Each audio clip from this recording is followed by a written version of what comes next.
Ito na yung maliit na ilog na dito kami dati nililigo. Dito kami nililigo.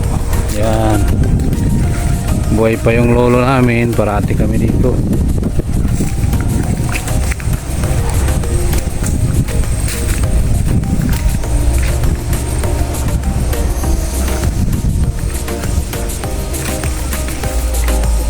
Gumanda na itong area simula nung naumpisaan yung project ng government, yung sa flood control. So yung mga tabing ilog, so nilagyan nila ng tambak.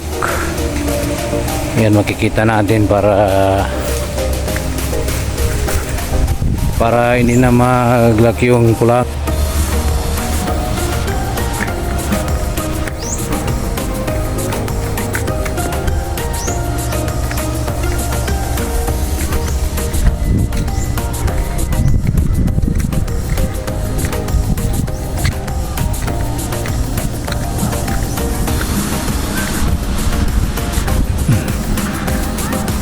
Yan yung mga kasama ko.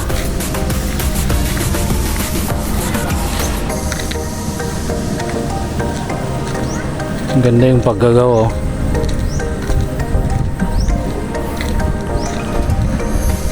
Mutaw? Mulitaw?